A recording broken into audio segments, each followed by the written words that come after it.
What is going on, everyone? My name is Andy. Welcome back to another FPL video. In this one, it's the Game Week 6 preview, and there's loads to cover in this one. So we've got updates about Madueke, Haaland, and Ekitike. I'm going to talk about captaincy, free hit, and answer a bunch of your questions as well. So let's get into it. So let's start with the Madueke injury. David Ornstein tweeted yesterday to say that Madueke expected to be sidelined for around 2 months with a knee injury. The 23-year-old winger sustained the problem in the first half of Arsenal versus Man City on Sunday, but understood to have avoided an ACL injury. So 2 months takes us towards the end of November. If we look at the fixtures that Arsenal have got, that basically means probably game week 12 is when we can expect to maybe see Madueke again. Game week 11 is the 8th of November, then you've got an international break. So I suspect we're not seeing Madueke until game week 12. That coincides with Arsenal's fixtures starting to get a little bit worse. So the really good fixtures are probably between 7 and 11. You've got West Ham in 7. Palace at home in 9, I wouldn't say is a really good fixture, but it is at home. Then it's Burnley away, Sunderland away. So the big question is, does this now make Saka a genuine option? That's one of the main questions people ask me for this video, because before I was saying, okay, Saka's back, but he probably doesn't have penalties. In my opinion, Gyökeres will be first choice. And in Madueke, they've got a capable backup, which means they don't need to run Saka into the ground, playing 90 minutes week in, week out. That capable backup is now injured as well. So Saka is going to start the majority of games that he's fit and available for. I guess the thing to kind of set in terms of expectations, the injury that kept Saka out for a couple of games already this season is a hamstring problem. That's what kept him out for a long time last season. So even though Madueke's out, I don't think they can run Saka into the ground anymore, and they do have a lot of squad depth. So let's say Odegaard's back and Eze's playing on the left. You know, Trossard or Martinelli could play on the right. It's not as good as Saka or Madueke, but if needs must, then that can happen. And it doesn't necessarily have to be from the start of games. It could be that Saka gets early subbed. But I don't think we're going to see Saka come straight back and just play 80, 90 minutes, weekend, midweek, weekend. There's going to be a drop in minutes compared to what we were maybe used to before that big hamstring problem last year. If we look at Arsenal's matches coming up, they got Port Vale away tonight. He may get some minutes in that game just to build up his match fitness. So potentially he starts and comes off at half time like Isak did for Liverpool last night. Or potentially, you know, he comes on 20, 30 minutes at the end. I wouldn't be shocked to see him play, but he's not going to play the full game. Newcastle, he definitely starts. I don't really see any reason not to, as long as he's fit and available. But then that match is on Sunday. Then it's Olympiacos at home on Wednesday. And then West Ham on Saturday. So you got weekend, midweek, weekend game. Is Saka going to start all three of those? It's definitely possible. But in one of these, surely an early sub is happening. I'd find it very surprising if that's in the Newcastle game. But it might be, if needs must. And then the Olympiacos game will probably depend on the game state, as well as Saka's fitness. So if they're like 3-0 up by 60 minutes, then you just take Saka off, ready for West Ham. If he has to play closer to 80 or 90, then maybe the minutes in the West Ham game are a little bit iffy. Because if Arsenal make changes in this game, they can win it, right? They can beat West Ham with a few changes, and one of them might be Saka. So I think in the overall picture of FPL right now, Saka's a genuine option because, one, he's a huge differential, and two, it doesn't look like Cole Palmer's an option. So if you're on a Salah or Haaland draft, you've probably got the money to go and get Saka. And because he's a differential, because of the fixtures Arsenal have got coming up, I quite like him. But I certainly don't see him as essential because of this Madueke injury. Because I still think his minutes might have to be slightly more managed than other people are expecting. And he's not going to be on penalties either. He's obviously still a top player. He's going to get goals and assists without penalties, right? We know how good he is. But I think we're still picturing Saka from a couple of seasons ago, where he just played close to 90 every single game. I just don't see that anymore. So, you know, he's a nice option. You could include him on wildcard at 9.8 million. He's a really good price point to kind of move to Palmer if you need to. Or if you're on a Haaland and Saka draft, he's a nice price point to move back to Salah at some point. For all those reasons, I like including him. But I wouldn't necessarily be going out of my way to force him in game week 7. But, you know, once we've seen the Newcastle game and the Olympiacos game, might be thinking differently. All of a sudden, the minutes look really good. He looked sharp, which he did when he came on against Man City. And then that fixture run might be hard to turn down. So I think he's an option.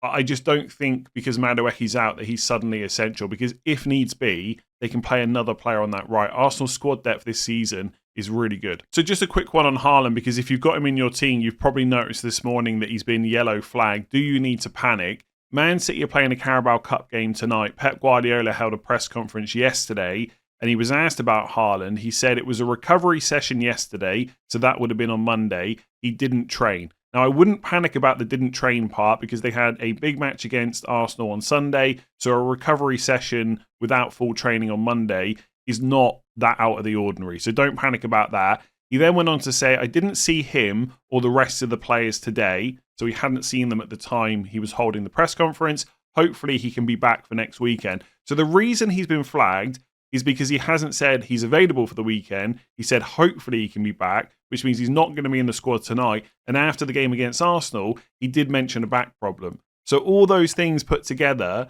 mean that FPL have decided to flag him. Now, I don't think this is cause for panic. I am pretty sure he's going to be in the 11 for the Burnley game. But if you haven't already transferred him in, or you haven't already decided whether to play a chip or not, I would now hold off until Friday.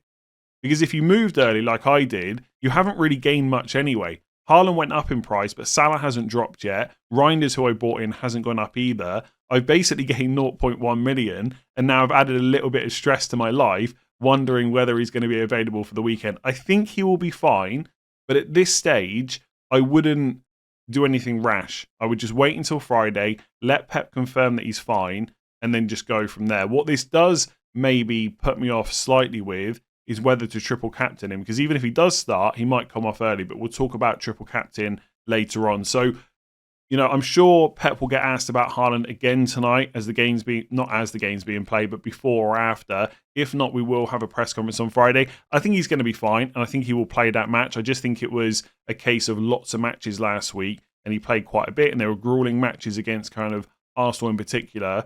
But yeah, he's yellow flagged. What's my plan, by the way? Because I've already bought him in early. If he does miss that Burnley game, I might even just free hit, which would be an absolute disaster, but it might be the best for my team. But I'm not going to worry about that until we get more info. He's probably going to be fine. So I think this is quite funny, but maybe not if you're an Ekitike owner. So last night in the Carabao Cup for Liverpool against Southampton, Isak started the game. As soon as I saw that team sheet, I thought that means Ekitike starts against Palace in game week 6. But then Isak got subbed at half time and Ekitike came on. So 45 minutes each. It gets a bit more difficult to know who's going to start the next match.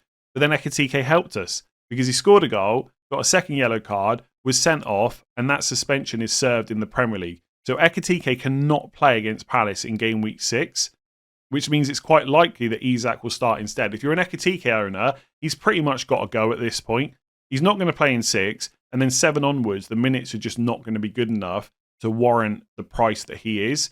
I mean, maybe if you've already made transfers and it would be for a -4 this week, you could delay the transfer till game week 7, but he's someone that has to go. Does this now make Isak an amazing option? I'm not sure it does, honestly, because there's no way he's built up to 100% match fitness yet. They're still trying to get those fitness levels up. It's Palace away followed by Chelsea away, so what's the expectations anyway? And even without Ekitike in the squad this weekend, Isak could still get subbed early. Like we saw in one of the first 2 games, I think it was, for Liverpool, because of the subs they made and they'd taken Ekitike off, Wirtz went and played through the middle. Now, I don't necessarily expect Wirtz to start number 9 against Palace, but it's an option that they could play someone else in that position once they need to sub Isak off. And I know we always think of it like, well, Ekitike's not there, Isak will just play 90. He will if his fitness is there. If it's not, they will have to take him off. Slot already said when Isak was transferred into Liverpool, they would have to build up his fitness. So I think you've got minutes concerns against Palace and Chelsea. He's not on penalties. I just don't think he's a great pick. I would come back to it in game week 8. I probably wouldn't even include him on free hit this week. Although you could if you wanted to go for a bit of a differential. I just wouldn't get like 10 points. This guy's not cheap. 10.5 million, and you can't even tell me how many minutes he's going to play this weekend or next. And they're not great fixtures anyway. So for me, I would just be ignoring him. I will say, Ekitike's kind of hurt himself when you look at the fixtures because he's given Slot now a chance to start Isak this weekend. Then presumably, after a break, because he can't play, Ekitike will start it doesn't always work like this, but on paper, Isak starts against Palace, Ekitike starts it in the Champions League. Then the Chelsea game, which is difficult, you start Isak, and then it's international break. You play Isak afterwards against Man United, and then Ekitike plays against Eintracht Frankfurt. It might not work like that. Fitness is always a concern, and Slot will have to go by what the medical staff tell him and stuff. But basically, Ekitike has given Isak a route into the team. We knew that Isak would become first choice at some point anyway, but if Ekitike kept performing, it made it easier to not have to, put Isak in all the time and play him for lots of minutes. But maybe that won't be the case now. But yeah, I just think both of them are not options, basically. And I'm willing to change my mind on that, but I think it will have to be in game week 8. I just do not see the rush to go to Isak this week, and obviously Ekitike is not an option anymore. So captaincy for game week 6 is pretty obvious, right? If he's fit and available, it's Haaland. We don't really need to spend too much time on this. It's Burnley at home. Yes, I know Burnley have done okay defensively in the last couple of games, especially against Liverpool in game week 4, but they are still, over the course of this season, going to be one of the worst defences in the league. It's such a good fixture for Haaland. He's captain. Unless Pep rules him out, he is the obvious captain pick. What if you don't have Haaland? I think you probably just default to Salah against Palace away. You could start looking at taking punts, for example. Like if you've got Foden against Burnley at home, you could go for him instead. But if we're talking about players we know are going to start, and we know the minutes are going to be good, and we want to captain a penalty taker, etc., then Salah probably is the next best default option. And after that, you could maybe argue it's Bruno Fernandes. I know he's blanked in 3 of the first 5, but when he does get a return, he often goes big. So 2 10-pointers so far. He's on penalties. Brentford not looking that strong. You know he's going to play. I would maybe argue he's the 3rd best on paper, but you could just at that point go for a punt in Burmo, Foden, like I mentioned, etc. Like looking at the rest of the fixtures for game week 6, I don't really see too many other standouts. Like João Pedro against Brighton, I guess is okay, but I don't think he's better than Salah, and I don't particularly think he's better than Bruno Fernandes this week for captaincy. You could maybe go for a Bournemouth player against Leeds. It would be Semenyo for most people. I don't hate that. He's been super consistent, obviously, the start of this season so far. But Leeds have been all right defensively. So I don't see that as an amazing game. Certainly not enough to captain him over someone like Salah. Forest versus Sunderland, I don't think too many people are trusting Forest players. Like Kudus against Wolves, I mean, maybe. Like these are all players you could put down in punt territory, same as in Jai against West Ham, but they don't scream, I really want to captain that player. So Haaland's obvious. You don't need me to tell you that. Foden, I think, is a great punt in that game as well. Maybe Reinders, but honestly, I like playing it safe enough with captain. Minutes, penalties are always right up there in terms of consideration. So I go Haaland, Salah, then Fernandes this week. So I put together a free hit team for game week 6. There's a few different ways you can play it, but mostly it's going to revolve around Everton versus West Ham at home, Man City versus Burnley at home, and then Spurs versus Wolves at home. And then you just put in a few players around that. Originally, I had double Everton defence and double Spurs, and then triple Man City attack. So this is what I mean by there's a few different ways you can play it. But I did alter that slightly. So this is what I ended up on. So double Everton defence stayed, Tarkowski and Pickford. Tarkowski would be absolutely nailed in a free hit team for me this week. Defensive contributions basically every single game. On paper, great fixture.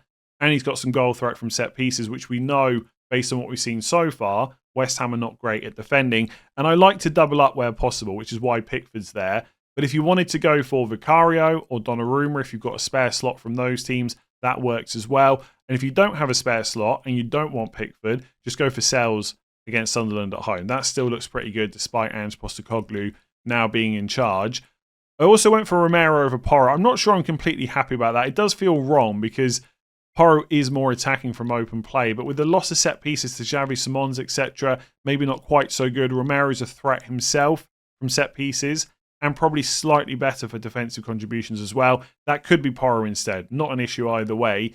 And then Vardio is Man City's best defender, which is why he's in, like goal threat, etc. That's why I prefer him to Donnarumma if I'm going to go for a defensive option from Man City. But going Vardio means I can't go triple attack, which means I've got to drop one of Haaland, Foden, or Reinders. And I've decided to drop Reinders purely because if Haaland's fit, he has to be in. Like, I'm all for backing against high-owned players, but not Haaland. And Foden's a bigger differential. Now, you could go triple Man City attack. In fact, as I'm talking this through, maybe I would go triple attack, but not Reinders and go for Doku. Again, Haaland's got to be in. Foden and Doku, big differentials. That's probably the way I would play it. And by the way, I think Reinders is a really good option. I literally bought him into my own team, but his ownership's quite high, and it's not like he's miles better than Foden or Doku. And I think on free hit, absolutely, sometimes you've just got to include high-owned players because they're good. But maybe I would drop Vardiol. I think what I would do is probably go... So just to quickly talk through the rest of the team, I've got Mbeumo, Fernandes, Kudus, Semenyo, Foden in midfield. So I almost think you've got to have a Spurs attacker against Wolves. It just feels so difficult to not have one. And it could be Xavi Simons, especially if he doesn't play lots of minutes tonight in the Carabao Cup. But Kudus, is going to start.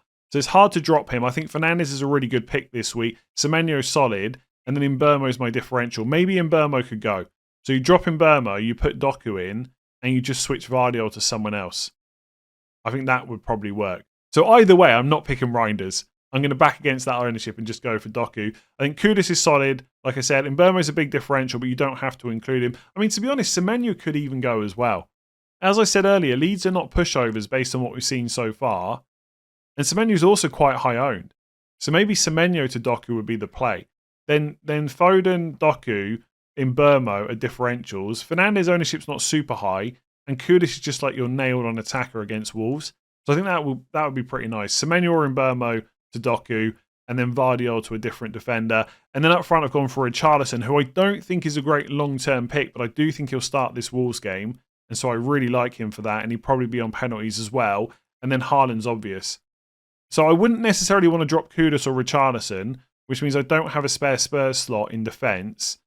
So yeah, I would probably just go for Milenkovic, I guess, instead. So Semenyo to Doku and Vardiol to Milenkovic, that could look pretty nice. But it's roughly that anyway. Tarkowski would definitely be in. I'd almost certainly have one Spurs defender. I would definitely have triple Man City. It's just about which three you want. Kudus looks good. Richarlison looks great this week. Fernandes is a solid pick. You're just filling in the other three spots however you want, I think. So let's get into some of your questions. Is now the best time to use triple captain on Haaland, or are there any other game weeks we should consider? So first thing to say, let's wait until Friday and see what Pep Guardiola says. I'm pretty sure this yellow flag is going to end up being nothing and he'll just be fit and available, but we need to get confirmation of that. If he is fine, then it's a pretty good week to use it because he's just played Arsenal at the weekend. He's not going to get any minutes against Huddersfield in the Carabao Cup, which means he's had a whole week off, no Champions League or anything like that, and Burnley at home is a great fixture on paper. I know they defended well in game week 4 against Liverpool,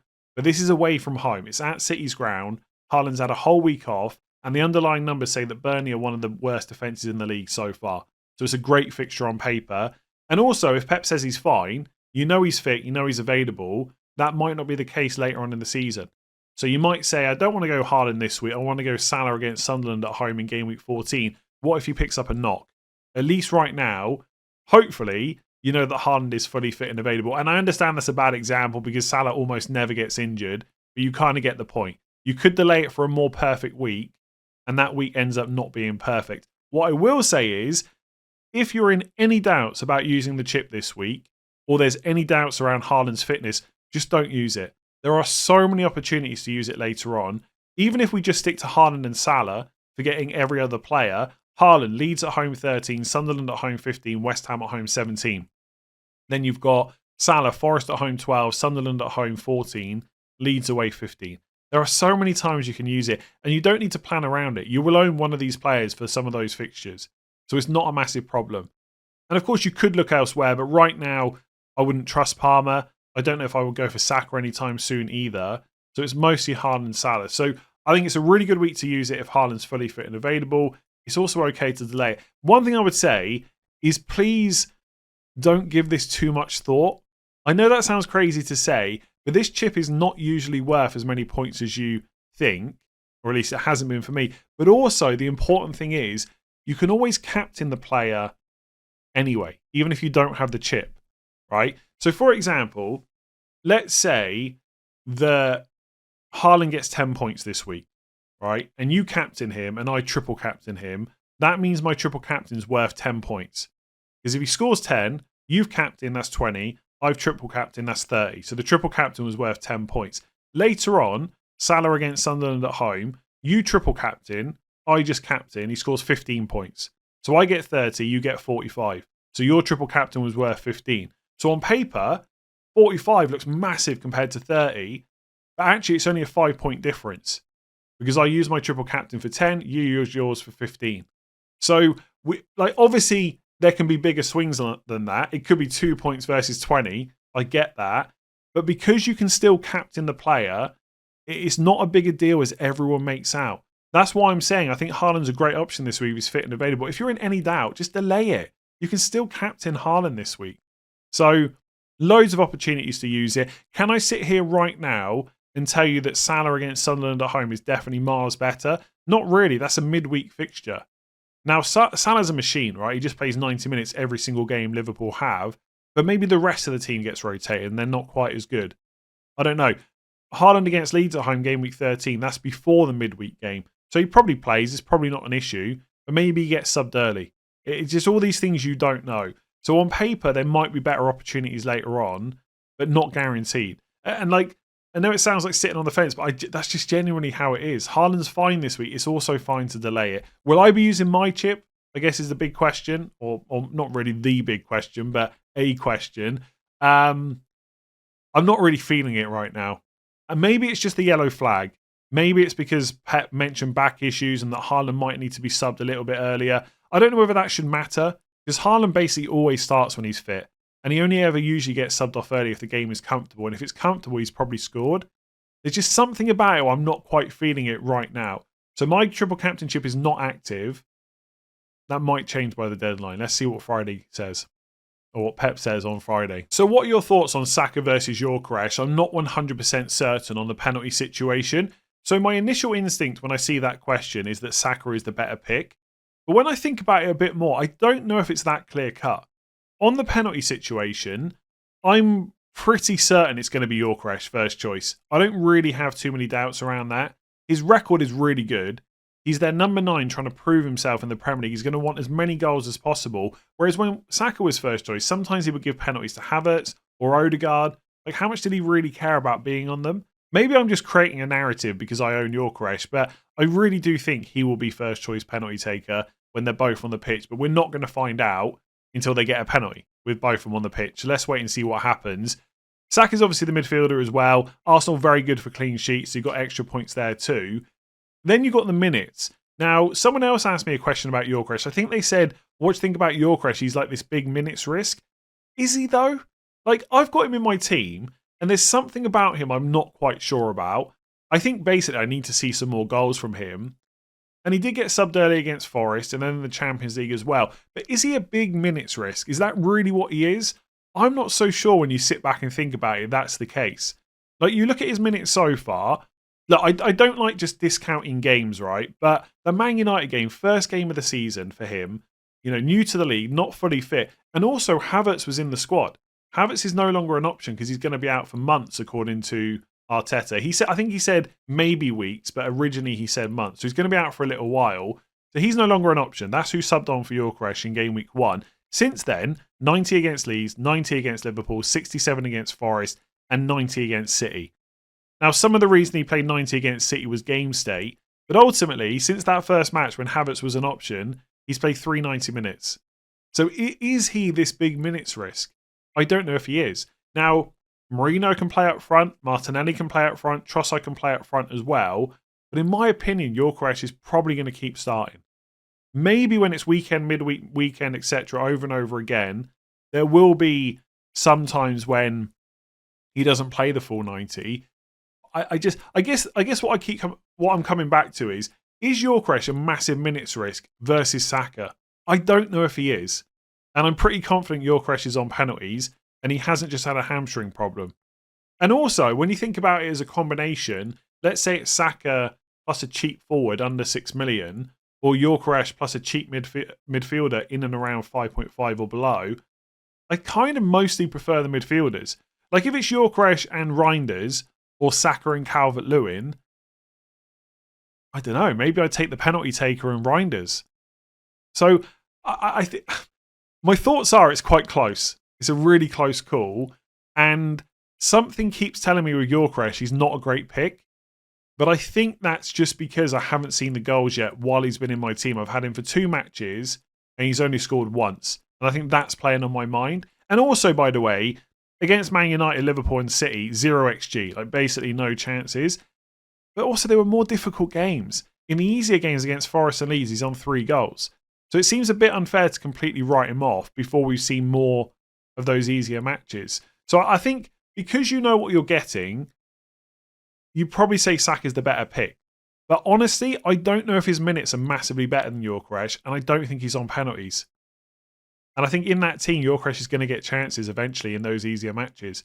So as a combination, I think Gyökeres and a cheap midfielder is better. You could just go for no Arsenal attacker.